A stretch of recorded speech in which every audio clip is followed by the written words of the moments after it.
Okay, so in this lesson, we're going to talk about syncing inside of Avid. I don't know how long this lesson is going to be. It may not be the full hour that I normally do. This may be a supplemental lesson, but some people were asking about the ideas of syncing, and I do want to talk about it. So in film production or in video production, there's often this idea of what's called working in double system. And double system is where the video crew or the cinematographer or the camera operators, they will shoot the video portion of a film or of a TV show or of a documentary or whatever it may be. They'll shoot all the video content and they'll focus their attention on making sure the video is good. And then simultaneously, there'll be a group of audio people and audio engineers or sound recordists on set who will be recording the audio, making sure the mics and the placement and everything else sounds clean, sounds good, and they'll worry about that. And so later on, what has to happen is in post-production, someone has to decide, usually an assistant editor or an editor has to decide to connect this video portion to this audio portion. And there's techniques and ways to do that, some of which are better than others, but we'll explore them and talk about different ways of doing this. So I have this project here called imports. We're going to open this up and open this project here. And we'll take a peek at some of the footage that I have here in this imports project. So in here, I have this clip of this guy named Buko here. And this Buko clip has him on camera. And this camera, there was some audio on the camera. So there's actually a microphone attached to the camera and it was picking up some audio there. And the audio is questionable. It's not great. It's the on-camera mic and it's not really great sounding. Very large extended tank American. And I spent a lot of time kind of, I guess, tugging at the strength of my grandmother. Having a grandfather who was actually out acting. It's noisy, it's distant, there's a little bit of reverb, it's the on-camera mic, so it's a little bit omnidirectional, and it's not really great. But simultaneously, you'll notice that he also had a lavalier attached to him. So he has got a lavalier, a clip-on mic attached to him, and there's some audio there from the clip-on mic. And so here, we have the audio from the clip-on mic. And so here, if I look at the audio track of Buko audio, this is just straight audio. So this is this audio portion here. So we can see here that. And I spent a lot of time kind of, I guess, tugging at the strength of my grandmother. Having a grandfather who was actually out actively kind of working. Well, it could be EQ'd a little bit, but I think ultimately, simply put, this audio is better because it doesn't have the background noise. It's not as reverby. It's a better, cleaner signal of audio. So we're going to put these two clips together, and we're going to go here and put these two clips together through a process called auto-sync. And auto-sync is relatively easy. You can click on one clip and then shift-click on the other clip or command-click on the other clip, and you can grab these two clips. So now we have Buko and Buko audio, both these clips together, and then we can just right-click. And when we right-click, we can just right-click auto sync. And when we choose auto sync, it asks us some questions. So it brings up a dialog box that asks us some quick questions. How do we want to sync this? Well, we can sync this based on endpoints, based on outpoint, based on source timecode, or based on waveform analysis, or even auxiliary timecode if we wanted to. But we'll talk about that as another idea. So here in endpoints or in outpoints, you could set this by an endpoint or an outpoint. So we could look at where his mouth moves and try to line it up by endpoints. If on a set, we were doing a film set, if they had a clapper, you know, that thing that claps down, that would be a great place to sync up based on endpoints. But since we have this newer technology of waveform analysis, we're going to sync based on waveform analysis. And it's going to ask us some questions. Well, we're going to sync using waveform analysis. So it's going to listen to the scratch audio that's on the original track. And it's going to listen to that. And simultaneously, it's going to listen to the audio that's on the audio track and try to use its magic to line up the audio from the scratch audio and the other audio. So it's going to look at basically the waveform of both these and say, hey, do any points of this waveform look similar? Well, let's line these up accordingly. So here it asks a question. When creating a subclip, do you want to keep the audio on the clip with video? So we had the Buko clip that had the scratch audio. And I decide, you know, the scratch audio, I don't want any of this whatsoever. Now, I may want some of this. I say, hey, on some occasions, I've been in situations where I've said, hey, I'm doing a live event and I have a camera shooting the live event. And I also have a board recording. So I have the soundboard recording all the audio that's on stage. So there's a live stage. So the mics that are on stage are picking up and going through the soundboard. And that sounds beautiful and that sounds crystal clear. But you know what? The mic on the camera is also picking up the audience a little bit better. So sometimes I want that audio. Sometimes I want, I hear some audience, laughing or applauding or whatever it may be, and I want some of that there. In this case, I don't. So I'm going to say, no, don't keep the audio there. Include audio from the audio-only clips. What audio do I want? So do I want all of the audio or do I only want some of the channels? I don't really know. Let's just keep everything. There's only 2 audio channels. I'm not really worried about it. This is fine. When video tracks overlap, do I want to create group clips instead of subclips? We'll talk about group clips in a second. Group clips are an interesting idea, but we'll do them a little bit differently. But we'll talk about them a little bit later. But for now, we're going to say, no, this is fine. And we're going to say, okay. And when I say, okay, and then boom, it'll start to process, and it'll process and process, and it'll create this new subclip. And we noticed subclips before. We've made subclips before. They are smaller clips of original clips, but now this is called Buko V1 Sync.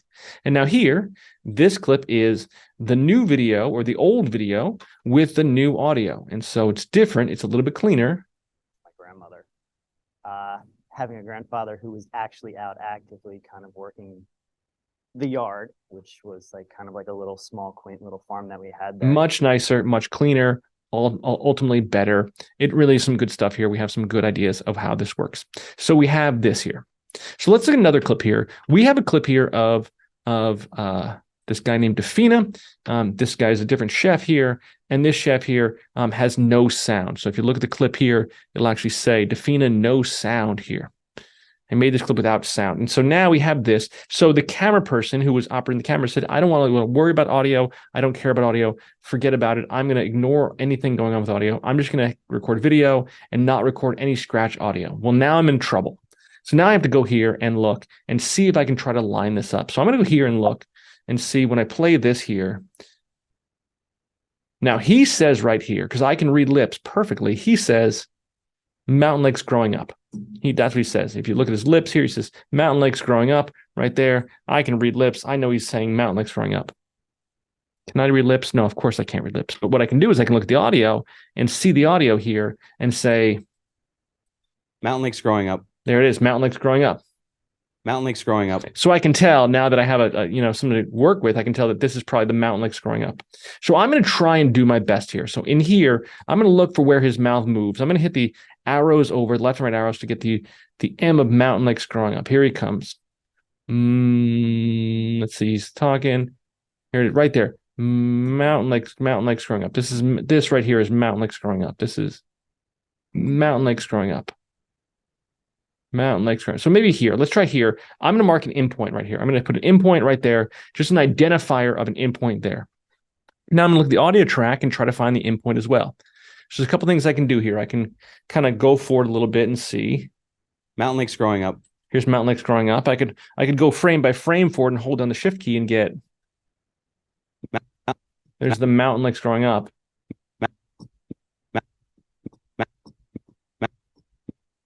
And I can get right there and say, mark my endpoint right there. And so now I have an endpoint right there. If I want to see audio waveforms, and Avid by default doesn't have, I wish Avid would have like down here across the bar, an audio waveform that would show up. That would be awesome if there was like an audio waveform show up. And here's the truth, Avid doesn't have that. And here's why Avid doesn't have that. Avid doesn't have that because they've decided that they have another way of doing it. And because it's not broken, they won't fix this and put an audio waveform down here that shows me what the audio is doing. They have a different way. And the different way is kind of weird. It's their weird idea for what they came up with. Down here in the timeline, there's a button right here that says toggle source record in the timeline. And right now, this is showing the sequence in the timeline, which there is no sequence. We can make a sequence, Command Shift N. We can make a sequence in here and build a sequence. And then we'd have a sequence load in here, and it would show the sequence that was loaded in here. But we can hit this button, and it will show, instead of the sequence load in here, the blue guys, it'll show the green guys. It'll kind of swap this and say, and it'll show this, and now it's showing the source clip. And look, here's my endpoint right here. Here's my audio, and here's my endpoint, and here's exactly there. Well, since I have this now, I could open up the track control panel by hitting this little button up here, and then I could see what my audio is doing. And now I can actually see my audio. So they won't put it up here. They should put it up here, but they won't, because you can go like this and open this up and do this. And so that's their answer. And so now we can go here and we can actually look and see where the audio begins. We can zoom in super close and see, okay, the audio begins right here. So right here, we're going to put our mark endpoint right there. And that's going to be mountain lakes growing up. Mountain lakes growing up. Now, obviously, that would be cool if we could do it with here, with Defina here. But this footage doesn't have any audio because this is the one that has Defina no sound. So there's just no sound here. So we can't really worry about that. But anyway, we have this. Let's hope and pray we can put this together. And we're going to click on Defina no sound and Defina wave. And we're going to shift click both these and then right click and then auto sync them. And when we auto sync them, it's going to say sync based on waveform analysis. Well, we can't because Defina doesn't have a waveform, but both Defina no sound and Defina audio, they both have endpoints. And so we can line this up using endpoints and have endpoints be our unit of measure. And so now we'll line it up and see endpoints, and then we're going to take a guess. And we're going to say, let's take a look at this and see how this looks, and look to see if his mouth moves here. Here and there, intermittent. But growing up, we would go elsewhere to find our fixes. Looks pretty good to me. I think I'm pretty happy with it. I'm pretty good with it. The shame of this is, and I apologize, this is not my fault. This is just Avid. The shame of this is that this is not right. There's not a lot I can do here other than to go back and redo it. I have to go back and redo it and redecide to kind of do it over again. I can't go back in here and edit the auto sync there. It auto syncs. It makes a subclip. Maybe if somebody has some better way of doing it that they can tell me about, that would be great. But for now, I can't do that. Here's the other option. So I'm going to take this subclip. I'm going to delete this subclip. And it won't delete the media. It'll just delete the subclip. And I'm going to delete the subclip. And we're going to try this again. Instead of this case, what I may do in this circumstance is I might take Defina and take Defina's audio, Defina no sound, Defina audio, and I can do auto sync. And I can do auto sync based on endpoints there. I can also do what's called create a group clip. And here's the option for group clips. Now, what's a group clip? Well, some future lesson we'll talk about doing multi-camera video inside of Avid. It's great. I love the multi-camera tools inside of Avid. They're pretty fantastic. But if you weren't using the multi-camera tools and you weren't trying to create a multi-camera clip, you didn't have 3 or 4 or 16 cameras or whatever it may be, and you just had video and audio, instead of creating a sync, which will create a subclip, you could create a group clip. Now, what's a group clip? Well, a group clip is, in this case, well, it would be like a multicam, but it kind of can work also as a synced audio clip. And so now we can sync based on endpoints. We can sync the clips based on endpoints. And so now we can sync based on endpoints, and it makes this new file here called a group clip. Defina no sound group. And we can look at this group and open this up and see if this plays back nicely. Fixes. And so here we can see that this plays back we would well. Go elsewhere to find. The only difference with this, what I like about the group clip is my preference for doing the group clip as opposed to doing a sync is that here, what I do know how to do is here with the group clip, if I right click, I can edit the group. And when I edit the group, I can go in here and see how these are lined up. And if they're not lined up perfectly, I can grab them and shift and move them over. So I can readjust my group clip and then move them accordingly and change them how they're grouped. And so I have that option there like so. And so that exists there. And so I do like that function of being able to move the audio and adjust the audio if it's not right. But I think it was right, so I'm going to leave it alone. And here I have this clip here again, and now I can go back and say, cool. When I do this, when I adjust this and move this here, I can move this over, say 1 frame.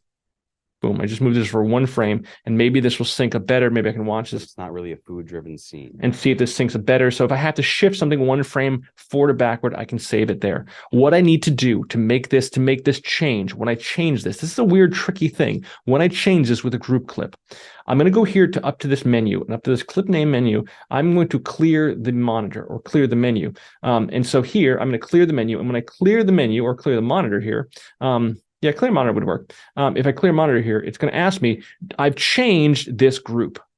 Do I want to upgrade this new group or do I want to make a new group? So I'm just going to update this group. So it says here, when I clear the monitor, it says, hey, you changed this. I noticed you shifted that thing a little bit and now my thing's not the same. This is sort of, I know this is weird, but this is sort of kind of the way to save this. Yeah, it is. So we're going to go here and we're going to save this and say, yeah, update this and save. And now here we're going to say update and save, and boom, update this. And now this is there. And then cool, we've changed this here, and now this has been synced there. And so we have this a little bit like that, and we've changed this accordingly. It gave me a quick little error message that I just want to show you. Clear monitor. We're going to make a new clip, and then boom, and we're going to make a new clip. The reason why I made a new clip is because it has a limitation that this one you can't make them shorter than they are in groups. So when I shifted this over, it tried to change the length of this, which it didn't really like. It went from 4822 to 4821. So I just made a new clip, and I can go back and delete this original group clip.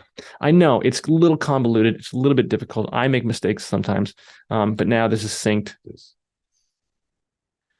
And now if this is, we would go elsewhere to find our, if this is not right, I could go to this one. I could go to edit group and do that there. You can't do that with a sync clip. You can do that with a group clip. So again, clear monitor, and then it'll be there. But if I make changes, I can make a new clip and then start over again and do it like there. So that is some of the ways in which syncing. You can sync based on inpoint.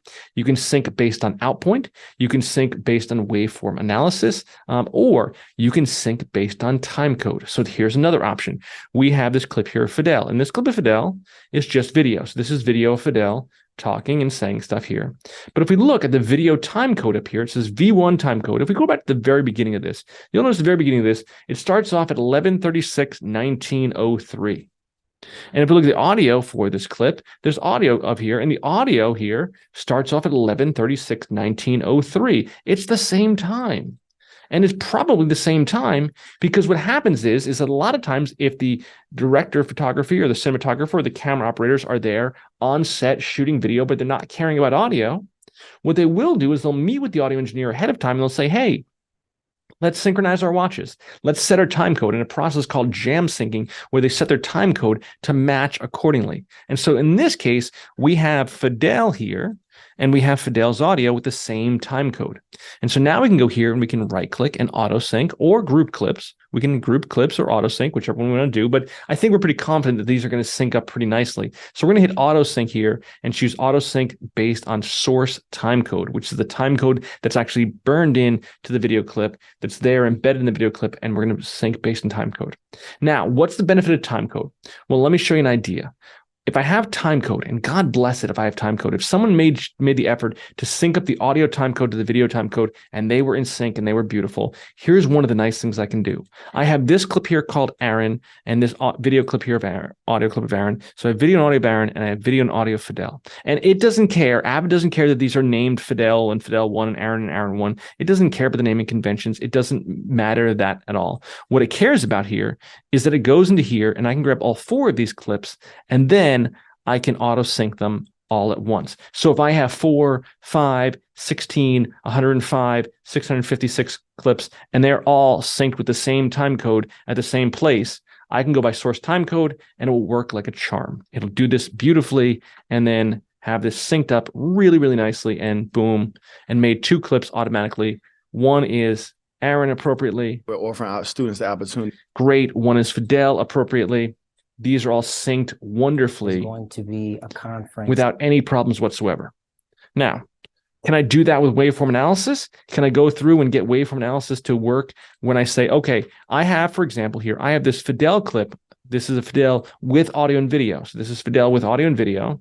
Be a conference. And I have Fidel's audio here. So I have this clip as well, this Fidel audio here. Can I sync this up with waveform analysis? Yes. Conference. I also have Aaron's audio and video here. And I have Aaron's audio as well here. So Aaron's audio here, like so. And this is all. Students. So I should be able to do this by waveform analysis. But if I go here and I try to click on Fidel, and I try to click on Aaron, and I try to click on Fidel, and I try to click on Fidel's audio and Aaron's audio. I'm holding on command, so I'm grabbing these. So I have Fidel with audio and video. This is audio and video, and Aaron with audio and video, and Fidel's audio and Aaron's audio.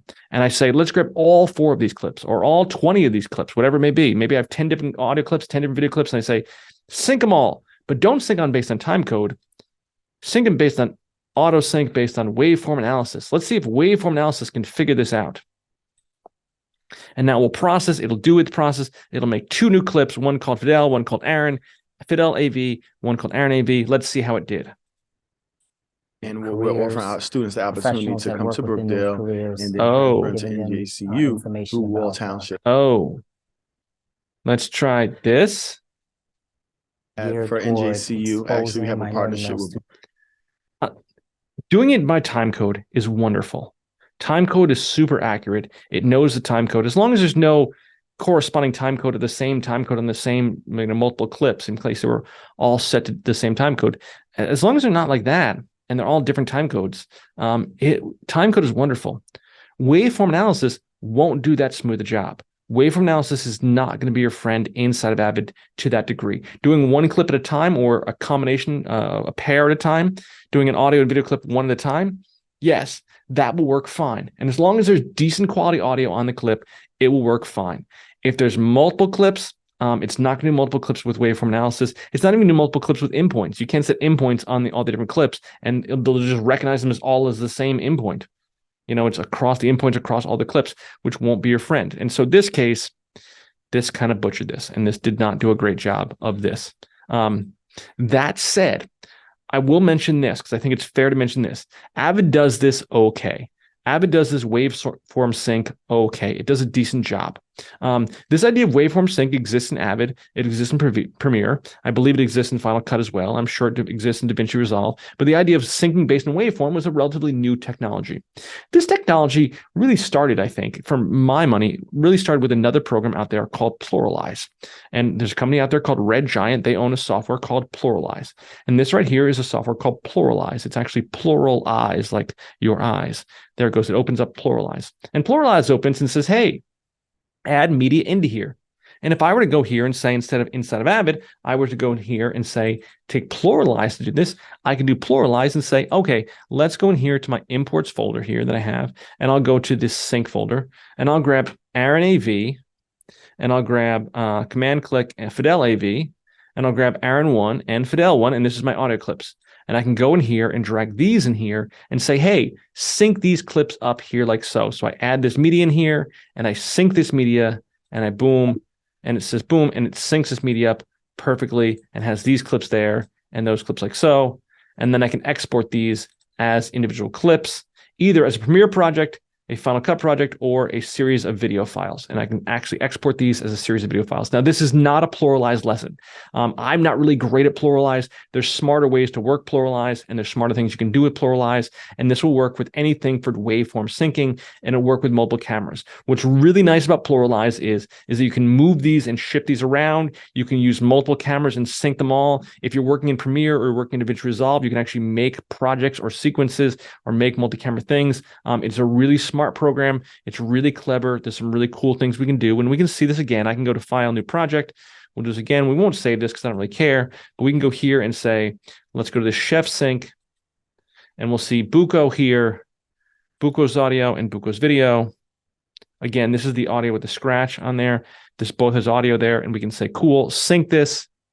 It will synchronize these. It move these over accordingly. And then you can look here and see in the media that this is playing through. And you can play this. I come from a very large. And it will actually retain the audio on the original audio clip. So we can take this and lower this if we wanted to. Make this a little bit bigger so we can see this a little bigger. And then we can see this and play this. And we can see how the audio works. It's like kind of like a little small, quaint little farm that we had there. And we can have this and export this and work it there. PluralEyes is great at syncing. Does Avid do a decent job? Yeah, most of the time. Does Premiere do a decent job? Yeah, most of the time. But if you really want to do this at a heavy degree, you probably want to use PluralEyes or take advantage of PluralEyes because it really does some really nice stuff inside of here. Anyway, that is really all there is to syncing. It's a bit of work. It's a bit of work. Oh, I do want to talk about one other thing. If you wanted to, there is an old school practice, which isn't used much anymore. Hopefully people are moving beyond that practice, but it is kind of useful. So I do want to mention it. If you wanted to, if you had something where you had issues where you kind of sort of line this up yourself and you kind of brought it into a timeline and line up yourself, one of the tricks you can do is you can go here and you can go to the columns menu up top, and I'll show you this trick. Go to the columns menu up top, and you can add a custom, or you can choose columns, and you can add a column like auxiliary timecode 1. And so we're going to add auxiliary timecode 1, and auxiliary timecode 1 shows up here. What's nice about this is that you can go into here and you could say, for example, if you wanted to do multiple clips, you could say, okay, let's take Fidel and let's figure out where Fidel begins. So let's go to Buko. Let's figure out Buko and figure out where Buko begins. And so we'll see Buko and we'll say, okay, right here is where this begins. And we can put time code there at 1302. And then we can also go here to the audio of Buko and figure out where this begins and queue this up and line this up accordingly. And then you can type in your own timecode numbers there so that this point lines up to that point and this point lines up to this point. And so if the timecode lines up accurately, then you can sync multiple things based on auxiliary timecode. I'm not going to do that because it's a little tricky, but that's the idea of working with auxiliary timecode 1. You can work with an auxiliary timecode and you can kind of create your own timecode. So if there wasn't synced timecode, you could kind of work it out, and then just do it all at once, which is not really doing them all at once because now you have to go through and find every single clip and figure out the time code. But if you had something where, someone was stopping the camera, you could kind of work with auxiliary time code. It's an interesting trick. There's some ways around it, but we'll explore that there. That is syncing. I didn't mention that before because it's not something that somebody always wants, but it is a thing that a lot of assistant editors and a lot of editors have to do. I don't do it as much as that other people need to, but it is something that I've done in the past to do double system syncing. Anyway, if there's more questions, we can come up with some other ideas of things to talk about, but I think that was a pretty easy, straightforward lesson, and we'll take it for what it is.